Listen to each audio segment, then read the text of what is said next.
eu tive um professor, e aí tinha essas coisas de criança, de um roubar a borracha do outro, roubar a caneta e sei lá o quê. Pode crer. Aí o professor, um dia ele contou essa história que ele falou que quem rouba um dia acha, né?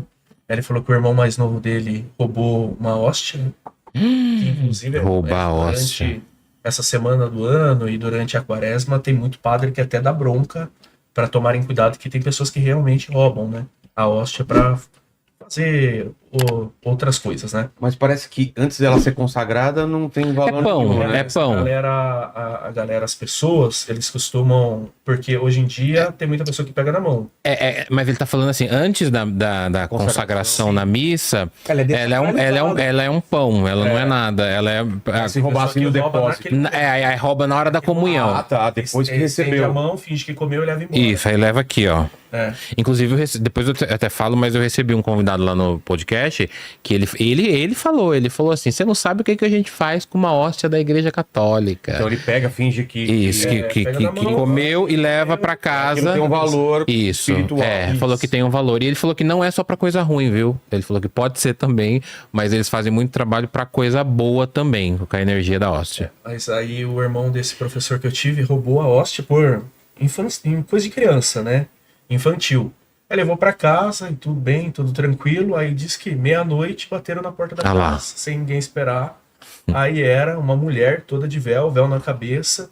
Ela falou: vim buscar o que o seu filho roubou pra mim. Eu já peguei ficou um aquela apontador coisa assim. quando eu era criança. Aí ficou todo mundo Devolve. assim, começaram a discutir com a criança até ela contar. Aí tava debaixo do travesseiro dela. A hora de entregar, a mão era a mão de uma caveira. Olha. Levou, foi embora, tudo bem. Lembrei de um dia que foi um segurança das lojas americanas em casa pedir também um sonho de valsa. Olha. Seu filho, Cara, por o pessoal favor. da loja americana vai ter trabalho, então, Nossa, né? Pô. segura atrás, imagina que eles iam gastar com isso. Gente, tem várias histórias, né, de hóstia que roubaram, mas você contou uma história de uma senhora. De onde foi essa história de lobisomem ainda, que foram na casa... Foi Joanópolis.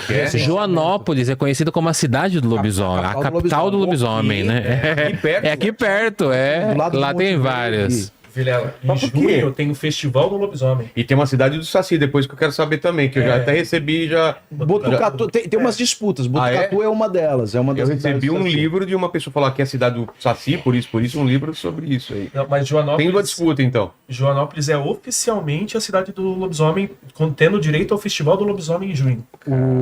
A ideia, na verdade, eu não vou falar o nome dele. Tony né? Ramos é o patrono. Gente, mas só um parênteses. Uhum. Eu fico passado como que o Tony Ramos, ele criou uma comunidade de peludos que eu não sei... Porque assim, toda vez... Eu sou peludo, eu tenho peito peludo, adoro. É minha arma de caça, eu falo, né? Quando eu boto pra fora, os viadão vêm pra cima. Mas eu você tem nas adoro. costas também? Não, nas costas eu Mas ele depilo. tem tudo, cara. Ele tem tudo, mas eu sempre brinco, eu adoro meu peito peludo. Eu vou no nutricionista, o Nutri fica, rapa isso aí, eu falo, não vou rapar, eu gosto. Vai virar Tony Ramos. Aí eu falo, gente, eu acho que todo mundo deve ter visto a mesma cena do Tony Ramos, quando ele tira a camisa. Eu vi essa cena. Aí minha mãe falou, impregnado na nossa, cabeça. como é peludo. Eu chamo Tiago porque minha mãe era apaixonada por um personagem do Tony Ramos que chamava Tiago numa novela. Olha aí, e aí peitão Chewbacca, peludo. quando viu ele tirando a camisa, falou, coloca aí, mano. Tá feio o negócio. Então, e é engraçado como ele virou, e não é de agora, cara, porque eu acho que eu vi o Tony Ramos tirar a roupa quando ele era super novo, que ele tá, né, ele tá mais... São várias novelas. E aí eu falei, então, são várias novelas tirando a camisa e mostrando o Tá peito mais peludo? O Pescador Parrudo, todo mundo hoje lembra do Marcos Pasquim, né? Porque ele ficava só... Pescador. Uma novela. Olha lá, o nosso amigo aí. Olha, então. Era um lobisomem, né? Então. Eu fico curioso como que o Kratos foi procurar isso na internet.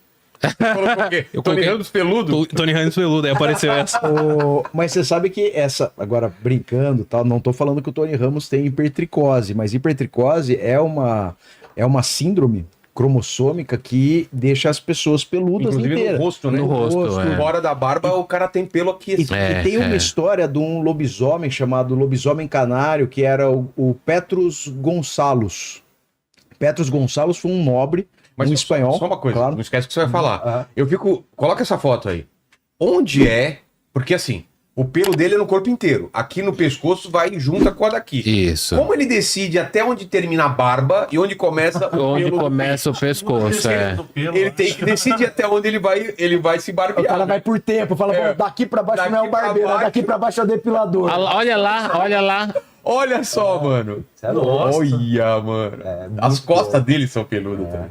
Então, é pelo em Ele é tudo, muito cara. raiz, né? Ele chega na depilação, sai o caminhão de lá tirando os pelos depois dele. Então, mas é engraçado porque eu percebo que os peludos, né? Tá vendo Vamos lá, aqui? vai ficar legal isso. Os peludos. Você sabe que tem uma festa gay em São Paulo que é só pra homens peludos e gordos. É, que são os ursos. Tem uma comunidade gay chamada de urso que, assim, é maravilhosa. E faz muito sucesso. Só que eu sempre falo assim: a mídia, né? Ela trabalha tanto o fato de depilar, de ficar lisinho e tal. Mas, amores. Os peludos fazem muito sucesso, viu? Quando eu falo que meu peito peludo é minha arma de luta, é de busca, de caça, eu vou na balada, ninguém olha pra mim, eu tiro a camisa, aqueles, né? Mas o Tony Ramos virou um ícone, né? Porque toda hora que eu posto uma foto sem camisa, nossa, Tony Ramos. Eu falo, gente, acho que todo mundo viu a mesma cena do Tony Ramos nu. Sim, como a...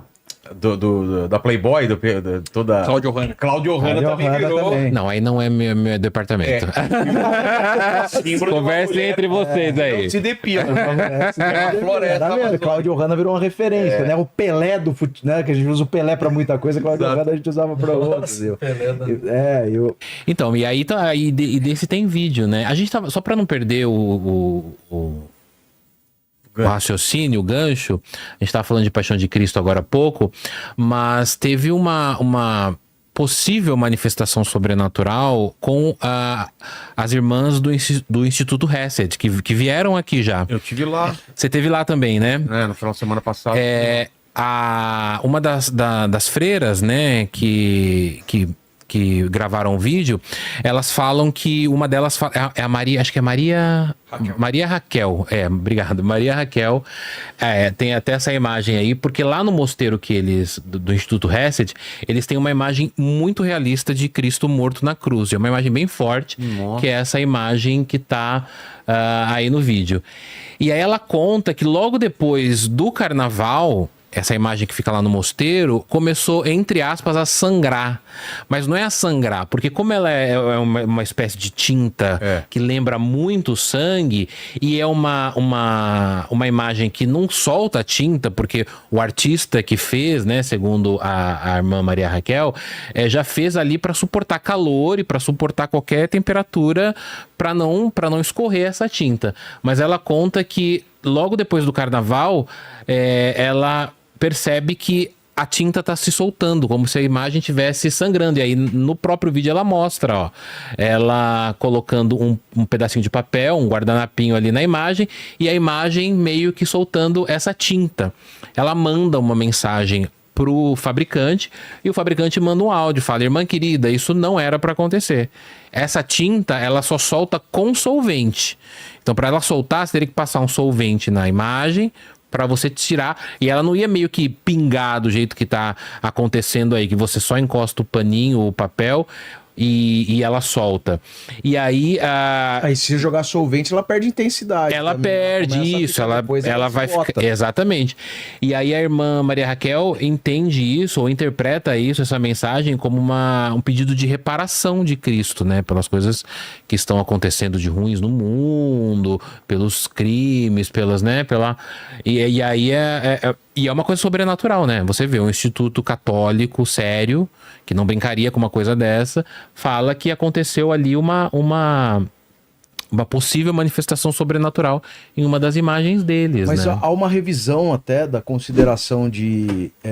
esses dias aí, uma reconsideração sobre a constatação de acontecimentos sobrenaturais pela própria igreja, porque tinha tanta coisa maluca sendo submetida para ser reconhecida como um acontecimento sobrenatural, a ponto de aparecer assim, os caras mandarem um processo com Jesus na capa de uma tampa de pizza.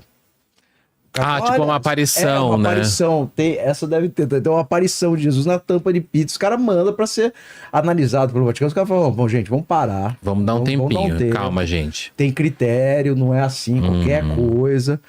E Isso aí é um documento, né, que sai da igreja, né? claro, eu não sei exatamente que tipo de encaminhamento processual, mas existe um código de processo Pra reconhecer, para né? tudo, para reconhecimento de acontecimento sobrenatural, para reconhecimento de milagre. Você está indo visitar o Carlo Acutis agora Vou na canonização dele. na canonização dele, quer dizer, você está indo na canonização dele porque foi submetido a um processo de beatificação, que foi reconhecido, a gente já falou, acho que aqui até da outra vez, de um brasileiro até, e depois num acidente de um menino costarriquenho, segundo milagre dele. Acho que é uma agora. menina. É uma menina no acidente? Costa Rica. Que perde massa, ela perde massa encefálica, inclusive.